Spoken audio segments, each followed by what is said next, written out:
Good morning, Slush Fireside Stage. How's everyone doing this morning? Up bright and early? Can I get a little round of applause if you were out late? Very good. Me too. So I have here a very special guest, Jan Tallinn, who is the founding engineer of Skype and Kazaa, and one of the leading thinkers on AI and existential risk. I, for my part, am not nearly as impressive, but am here to help Jan explain some pretty complex topics to you. So maybe let's just quickly start. Jan, could you give us a brief introduction, who you are, what you did, what you're doing now? Yeah, I made Skype, is something that I sometimes say, among other people. And after Skype, for the last almost decade or so, I've been kind of looking at what could be the big problems that humanity is not paying sufficient attention to. And I found the topic called existential risks, which is risks from various adversarial developments that might either kill the entire human species or permanently limit our future potential as one of those really relatively underappreciated topics that I'm focused on. So stuff we should be thinking about as a species, as people working in tech, as we careen forward into the future, how we make sure that the future exists in a way that is compatible with people, us. Yes, so Martin Rees, Lord Martin Rees, who is my co-founder at the Cambridge Center, he says this thing that, I think he's actually quoting Bernard Russell in this, but I'm not fully sure, that there's a difference between killing 90% of humanity and 100% of humanity, and the difference is not 10%. Right, exactly. Well, I'm glad you're working on it.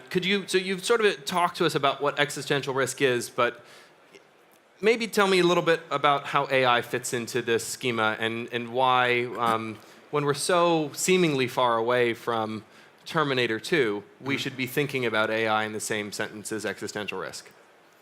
Right, so one way of looking at it is that we are witnessing a tail end of a 100,000-year period. And that 100,000-year period was so-called human era on this planet, meaning that the most powerful future-shaping force is and was the human brain. Like if you look around, everything you see here went through some human brain as he or she was planning what to do with the future. So once we are yielding that power to non-human minds, and we're kind of doing that increasingly so, but once we have systems that are as powerful as humans in controlling the environment, we are risking to lose control over the environment. And because we are very, very delicate when it comes to environmental changes. That's why we send robots to space. That's why we send robots to highly radioactive areas, because they don't care about the environment. And we don't know, still don't have a good idea how to make them care. Right. So that segues quite nicely into my next question. So environment. We're living in a weird world where we have some interesting people governing some of the more powerful nations on the planet. We face runaway extreme climate change, ostensibly caused by humans, bioengineering, nanotech, and a bunch of other stuff that is potentially quite scary and bad. Why are we focusing on the far future and on AI as an existential risk when we have more pressing matters that really deserve our full attention now? Yeah, so I mean, there are many answers there. One is that like you're kind of supposed to chew gum and walk at the same time. Like we shouldn't like focus on one thing. Is it like climate or is it like nuclear? Like we should really focus on everything, because we don't exactly know what might hit us first. So I totally support focusing on other areas as well. In fact, the Cambridge Center is not about AI risk. It's actually also thinking about things like risks from synthetic biology and nuclear. But I think even then there's like a difference between different scenarios. The difference in impact, just like with, as Martin Rees said, that like there is a difference. Are we talking about a bad scenario, a catastrophic scenario that actually might kill everyone, or are we talking about merely catastrophic risk? Like like the person who actually got me involved in this entire thing, Eliezer Yudkowsky in California, he once really cynically said that we should not get distracted by catastrophic risks that are so trivial that they might leave survivors. Right. Very positive worldview. Let's just assume for a second. So I want to play skeptic because I've been talking to people over the last couple of days about AI and AI safety and existential risk, and there's been a sentiment amongst the people, at least here at Slush, that we're talking about something that's so far removed that it's just not something that deserves much attention. We're too far from actually seeing it develop in a way that is potentially averse to humans. So maybe you could just sort of fill us in on the various strands of thought around timelines. So, we've just seen some interesting developments with AlphaGo Zero. There's a bunch of really smart people working on this, to just sort of careening forwards towards the development of a general AI. Where do you sit amongst the fray, and how soon we can expect something generally artificially intelligent to come about? I think the correct position to take there is that that there's like a lot of uncertainty. I think people who say that like this will like never happen or this will not happen in 300 years, like sort of they might not realize that they're making a very, very confident prediction. There is just not enough evidence to confidently say that this will not happen in 100 years, to say nothing about 300 or never. So they're just wrong to say that.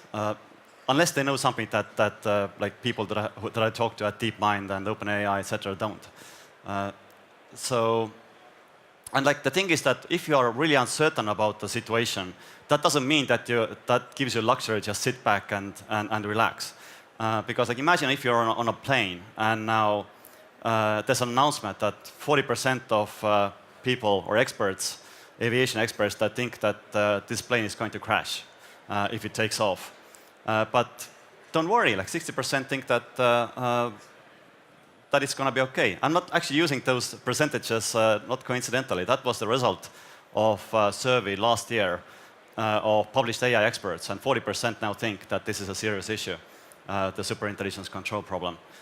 So like if there's an announcement like that on a plane, you already know what to do. You shouldn't take off. Yeah, people are going to freak out, right? Yeah. So it's like it's just like we will never get to the situation where 100% of AI researchers say that, okay, this is a serious thing. Because Eliezer Yudkowsky wrote this wonderful essay recently called "There is no fire alarm in AI." The idea is that the point of fire alarm isn't what people think. It's not the purpose of fire alarm going off isn't to inform people that there might be fire. The purpose of fire alarm going off is to create common knowledge that there might be fire. So not just saying that there might be fire, but saying that like making people know that other people know that there might be fire. So it's now okay to act as if there was a fire. It's likely that we will never get such situation with AI. So that there will always be dissenters who say that like, this is never going to happen. Sort of like the frog in the boiling water. If you throw a frog into boiling water, it jumps out because it's hot. But if the water boils with a frog in it, it just sort of cooks. Yeah, and like in technology, we have had actually similar situations before. Like when heavier than air flight, the Wilson brothers? I might mixing up the Wright brothers. Wright brothers, exactly. Yeah. When heavier than air flight was 500 years away, it felt like it's 500 years away. When it was 5 years away, it still felt like it's like 500 years away. When it had already happened, many people still thought that it's 500 years away. So we have experience with things like that. There are nuclear weapons. Like after the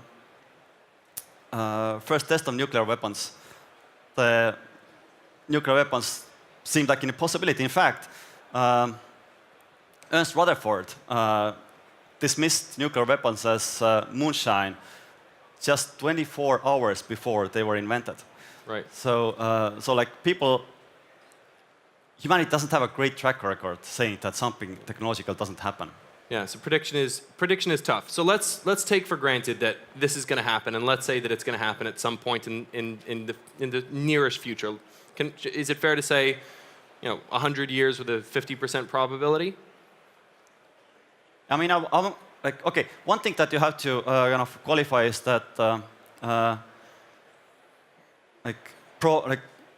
probability conditional on other disasters, because like I do think that there's a significant probability that humanity will never create AI, human-level AI, but unfortunately it means that we screw up in some other way, that we destroy civilization or perhaps see species using some other methods such as synthetic biology. But conditional that we will not do that, and the civilization will kind of continue to exist.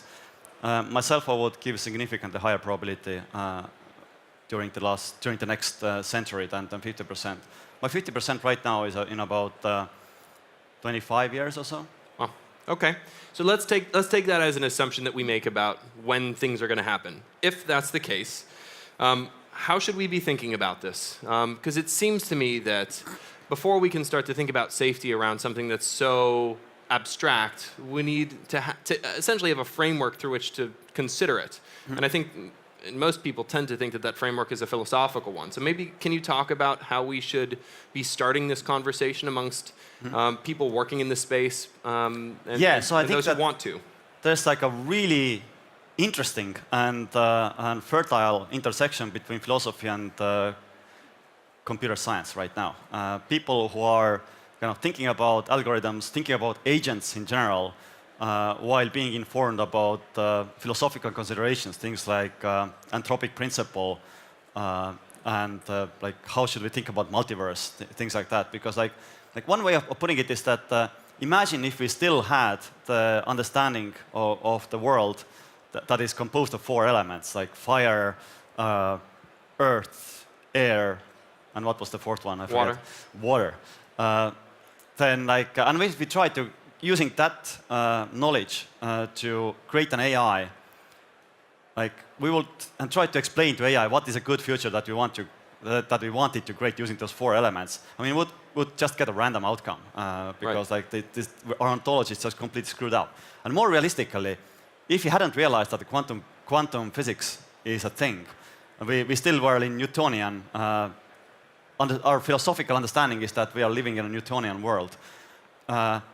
We still would be able to create computers and possibly make them really powerful.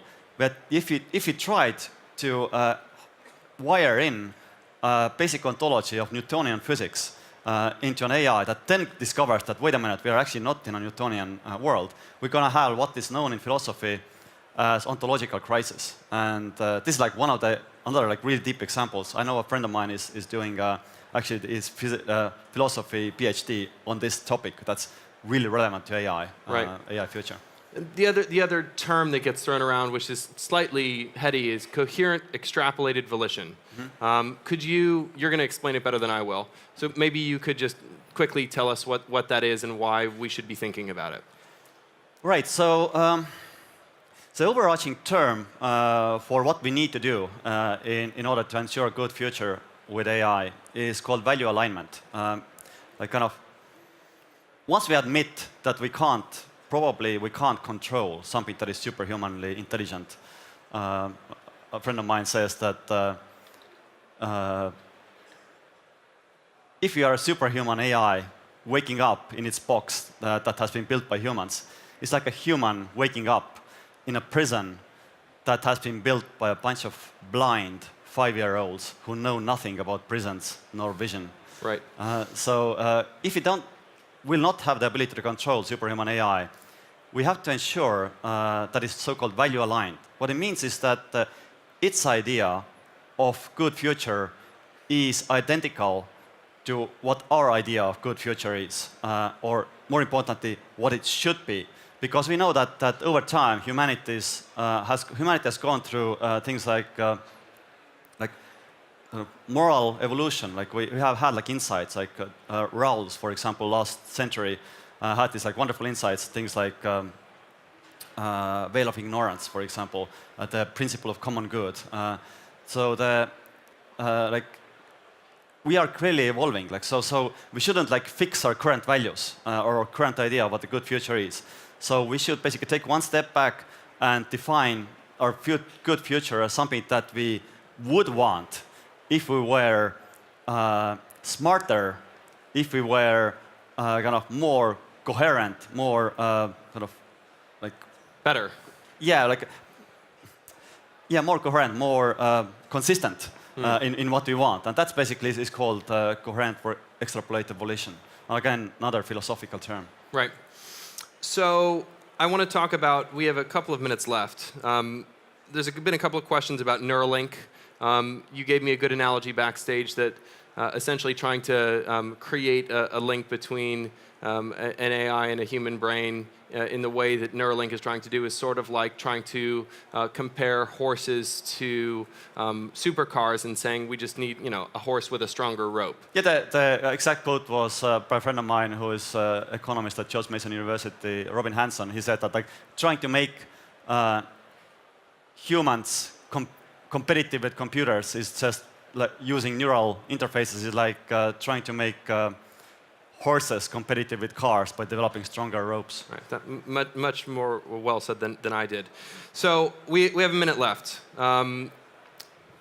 What resources should people here be thinking about looking at if they are interested in AI as a field of study and ensuring that we don't all kill ourselves? Yeah, you can go to Future of Life Institute, futureoflife.org, for example, and there are like plenty of materials, not just in AI risk, but other potential existential risks that you can kind of look at. What is the state of the field? And in general, I do think there's going to be like a massive shortage of talent. We have gone from like what I call reputational bottlenecks. People were not just taking it seriously when they talked about AI and other technological developments as existential risks. Then we had like a period of financial constraints, and these are being largely lifted now. There are more and more interest in potential funders to actually invest in these areas. And now we're going to have a talent bottleneck. We need, as I say, we need to make AI safety sexy. Right. I had a conversation with an AI developer who said that, like, okay, I'm now completely sold that I need to stop like doing my own current work and start focusing on AI safety.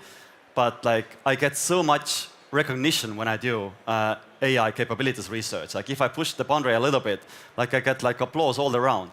And if I just expect, like, if I do AI safety research, people will go like, okay, that's competent, and then they just right. move on. So like, we need to make AI safety sexy. That's one thing. Got it. So the takeaway is, if you're thinking about AI, you're in school, you're doing AI as a startup, you should also be thinking about the safety concerns, and perhaps consider moving into that field. So we are out of time.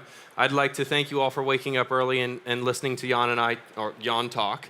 And I hope you have a nice rest of your slush. So thank you for joining us. Thank you very much.